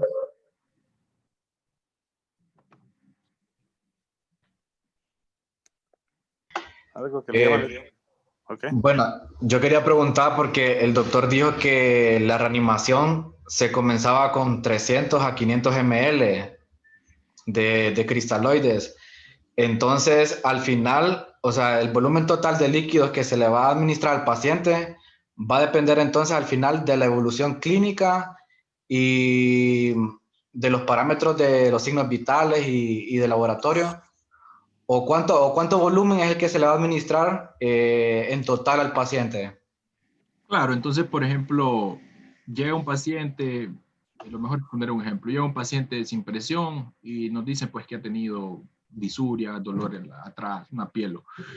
Bueno, este paciente reanimémoslo con 500, pues si recupera presión, llega sin presión y recupera 90, 60, 160, 170, tiene una buena presión arterial media, bueno, está bien, y démosle evaluación clínica, miremosle las 3 ventanas, miremosle la parte de bajo gasto, la perna armoria, vemos si el riñón arrancó, vemos la parte neurológica, si el paciente mejoró clínicamente, hay pacientes que mejoran clínicamente, si el paciente mejoró, no le sigamos metiendo más carga, pues, porque después lo que vamos a hacer es una sobrecarga hídrica más bien, que es lo que pasa en muchas ocasiones. Entonces estos pacientes, demos una carga de 500 y pasa. Y si recupera y mejoró, hasta ahí quedémonos y ya después le dejamos sus líquidos de mantenimiento, ¿verdad? Obviamente tiene que quedar con expansores de volumen, eso sí. Hay otro artículo que cuando viene en la clase de sepsis, de la guía de sobreviviendo a la sepsis, ahí menciona que se puede dar hasta 1500 a 2000 incluso, pero es que eso depende de cada paciente, es bien individualizado. Vamos de casos a casos, hay pacientes renales que no le vamos a meter 2000, 1500, 1000, la verdad. Al menos yo, en la práctica que nosotros hacemos, no sobrecargamos mucho a los pacientes, entonces, básicamente yo creo que eso sería, ¿verdad? Un paciente, por ejemplo, joven, así, un paciente joven, 30, le podemos meter 1000, 1500 si recupera. Si no recupera, pues ahí sí ya iniciamos el apoyo vasopresor. Pero esos pacientes cardiópatas o que llegan con infarto a veces, pues debemos de ser un poco más precavidos y tener mucha precaución con eso. Muy bien. Enoch.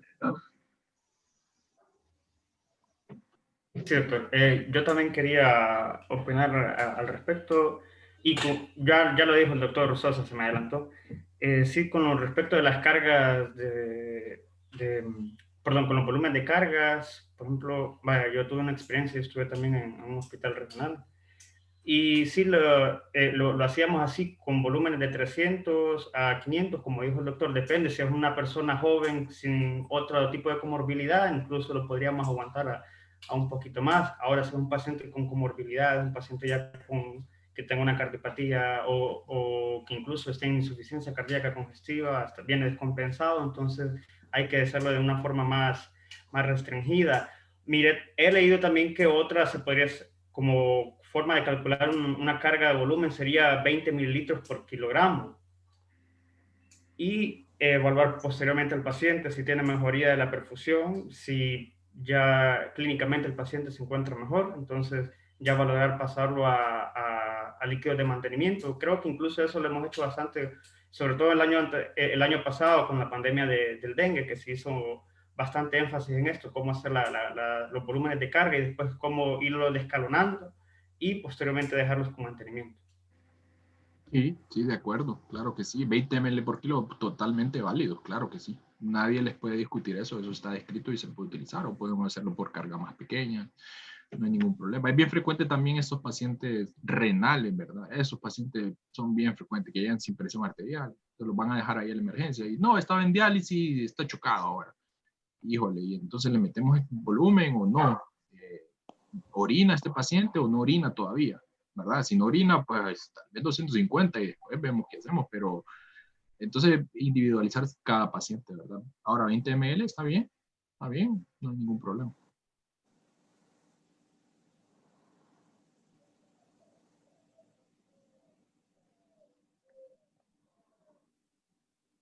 Una pregunta, doctor. Ya que mencionó los pacientes nefrópatas, por ejemplo, el paciente con insuficiencia renal crónica que está en diálisis, he visto muchos casos de que el tipo de shock que ellos hacen, shock séptico, muchos distributivos. Con ellos a veces se comienza con una carga de 250 ml, a ver si recuperan presión. Si no recuperan presión, en este caso podríamos iniciar aminas de un solo. Claro que sí, sí, claro que sí. Estos pacientes es bien frecuente que los van a ver ahí, pacientes con sepsis endovascular, ¿verdad? Infección del sitio del catéter o sepsis endovascular. Pero estos pacientes nefrópatas ya de larga evolución también tienen fallo de bomba. Estos pacientes ya tienen fallo de bomba, pues adelante. Estos pacientes a ustedes les hacen un ecocardiograma y tienen una fracción de eyección ya reducida, 35, 40% más baja. Entonces puede ser mixto incluso también, pero sí, un paciente renal, por lo menos nosotros en el hospital 500, tal vez 250, 500, si no ya un vasopresor, ya iniciamos norepinefrina. Ya esos pacientes no es de meterle mucho líquido, más que no se realizan en el momento, que si van a pasar la noche ahí, hay un montón de factores. Doctor, yo también quería hacer una pregunta con respecto a la dobutamina.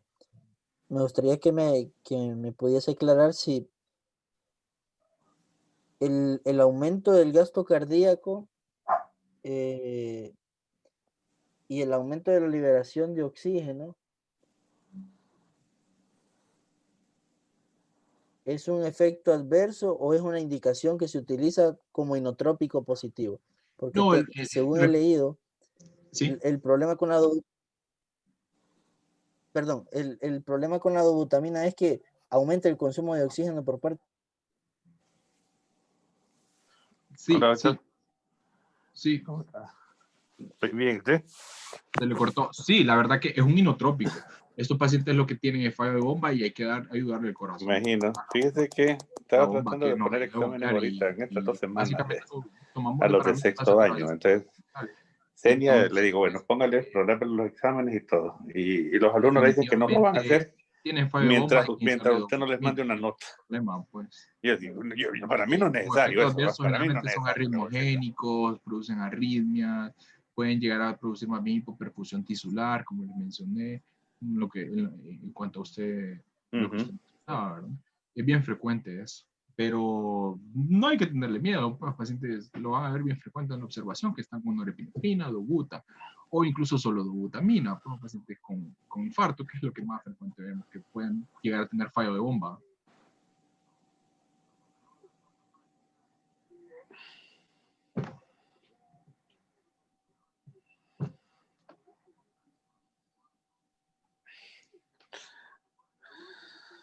O sea que no hacemos exámenes ahorita hasta que ellos quieran. Hola, doctor. Hola. Yo tengo una pregunta.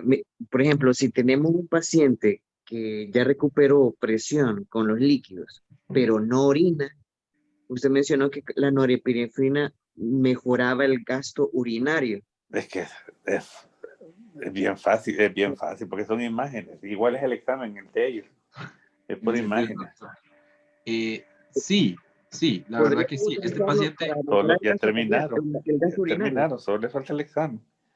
Pero no quieren hacer el examen, lo que quieren es que lo promuevan, dice, como primario. De esa forma nos ayuda. Ahora, eso es bien frecuente. Estos pacientes recuperan presión, pero no orinan. Y pueden llegar a estar 1 o 2 días sin orinar. Entonces, es ahí la importancia de estos pacientes cuando le tenemos que dejar sus líquidos de mantenimiento y estar valorando la parte clínica, la parte laboratorial con gases arteriales, si este paciente nos estamos quedando líquidos. Porque le podemos dejar 20, 30 ml por kilo para 24 horas de líquido, unos 1500, por ejemplo, en 24 horas, y con eso, aún así, el riñón no va a arrancar. Entonces, hacemos delta CO2, vemos saturación de y vamos pasando carga de líquido. Generalmente esos pacientes, si no orinan, desarrollan falla renal. Ahora, si desarrollan falla renal y esos pacientes tienen una lesión renal aguda, indicación de furosemia no la tienen, ¿verdad? Porque la furosemia produce falla renal. Entonces, líquido, porque la lesión renal aguda, que la van a ver en otro tema, es el líquido, es hidratación, ocupa hidratar el riñón. Ahora, llega un punto donde el paciente, ustedes lo van a ver, que es una lesión renal aguda, que el paciente forma. Para enero. Que tenga presión, pero no orina. Este paciente ya ocupa otra terapia, ¿verdad? Probablemente una terapia de sustitución renal, diálisis o cualquier cosa, ¿verdad? Furosemida de infusión, ya más adelante, ¿verdad? Para no agudizar, ¿verdad? Porque a veces eso es lo que hacemos, agudizamos más la falla renal y se va para arriba la creatinina. Entonces, valorar la parte clínica siempre. ¿verdad? No. Perfecto, muchas gracias, doctor, también por la posición. Ok, Muy buena. ok. Cheque, ¿verdad?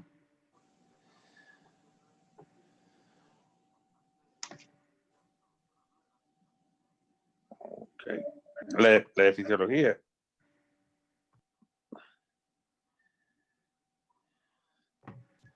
Bueno, la verdad que solo esperemos que el doctor nos cierre la sesión. Pues, No de sé. nuevo, bienvenidos ustedes. Traten de No sé pues quién son 3 sea. años bonitos, no No, crean. Andina no hay Es ninguno. cansado, es intenso esto, pero pónganle ganas, Decente de responsabilidad, nosotros. Está disciplina, Nayansi, está Orfa, está Jenny Chávez. mucho estudio, trabajo. Uno desde que empieza se hace su nombre y eso es bien importante. Eso es muy Debe ser Alexa importante que están Caballero. todos. Yo creo que es el mejor consejo que yo les puedo dar. Háganse Alexa su estaba nombre desde interesada en el eso, sí. principio. Responsables, disciplinados, sin mentiras, y les va a ir bien. No van a tener ningún problema, ¿verdad? Tratar de pasar esa Se lo voy a línea. pasar, Alexa. Esos son consejos que nadie se los va a dar, pues, cualquier persona, no cualquier persona, ¿verdad? Pero que a mí me los dieron y a mí me ha funcionado.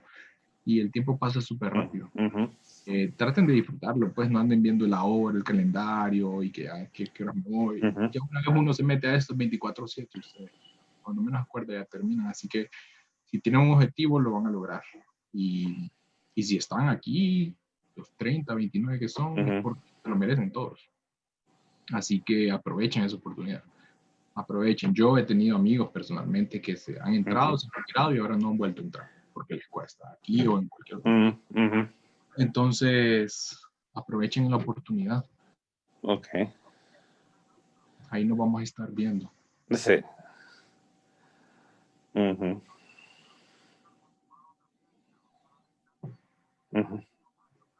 El otro que está motivado en eso es del SIDA, el de anestesia.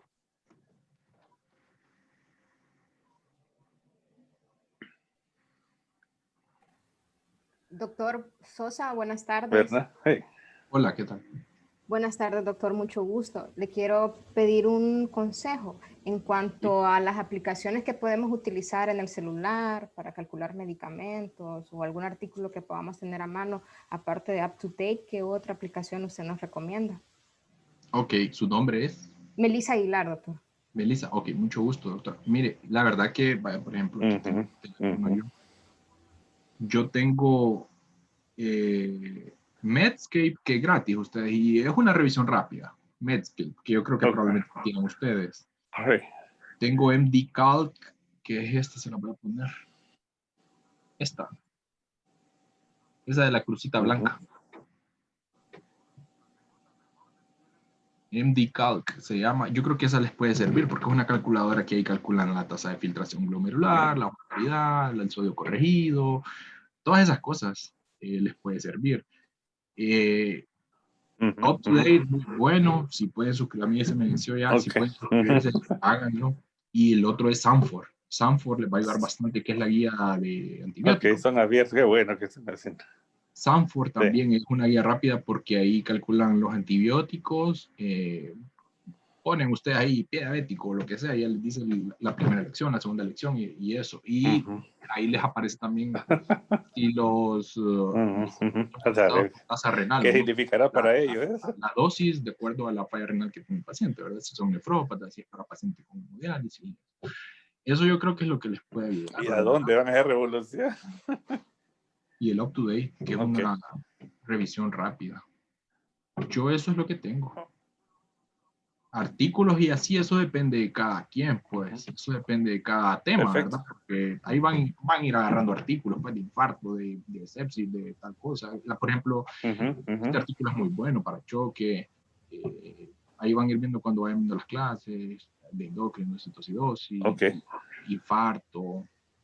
Entonces, eso es de acuerdo a cada patología, pues. Pero UpToDate, Sanfor son básicas y esas calculadoras del teléfono son básicas. Ok, perfecto. Okay. Bueno, gracias, doctor, muy amable. De nada.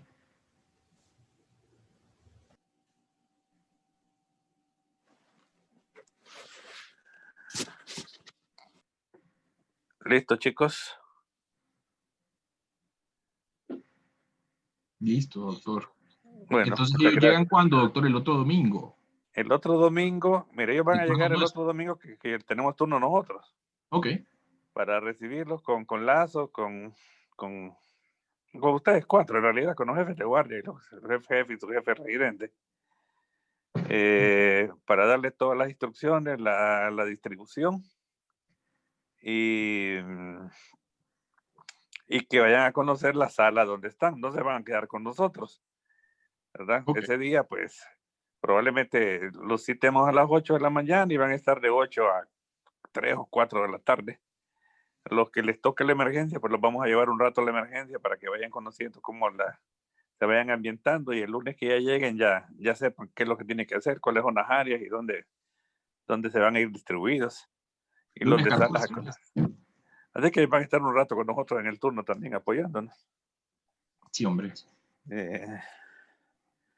que están bien recibidos, chicos. Ay, me disculpan, pero es que me llamó el decano y me tuve que salir de la reunión con ustedes. Buenas tardes, doctor Trimarchi. Tengo Buenas una tardes. duda. Diga, Habla la doctora Melissa Aguilar. dígame. Sí, doctor, tengo una duda en cuanto al expediente de cada uno de nosotros, la documentación original y los documentos que se deben de llevar tanto en CD como en físico. ¿Qué fecha se debe de entregar? Mira, los de medicina interna me los puede llevar el domingo que nos vamos a ver, ¿verdad? Los de neuro, los de dermato y neumo en realidad son con cada posgrado. Ya deberían de tenerlo listo, ¿no? Para que para enviárselo a cada coordinador.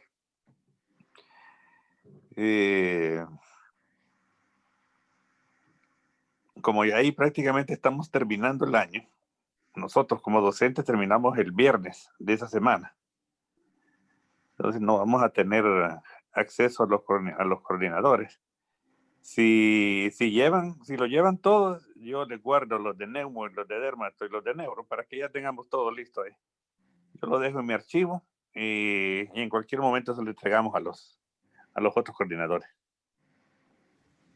Excelente, muchas gracias, doctor. Ok.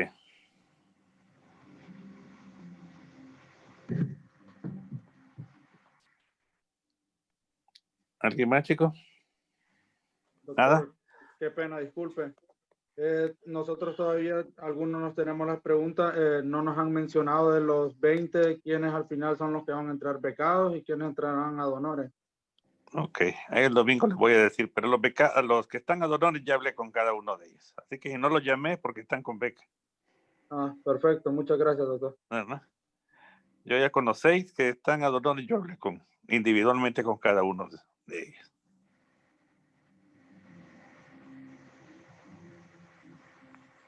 ¿Listos? Bueno, está bien. Entonces nos vemos a las 7 de la noche en otra clase. Gracias, Sosa. Sí, doctor, gracias. Nos vemos el sábado en el turno. Mire que el doctor Sosa está posturno. Y ahí está, cheque su clase. La juventud. Ni tanto ya. Yo ya no, ya hasta ahora ya no. Ya, yo ya no doy más tampoco. No. Hace 3 años. Sí. Bueno, chicos, buenas tardes. Buenas noches. Gracias, doctor. Buenas tardes. Muchas gracias. Buenas Muchas tardes. gracias, doctor. Buenas tardes. Muchas gracias, buenas tardes. Muchas gracias, Buenas doctor. tardes. Gracias, doctor. Bueno. Doctor.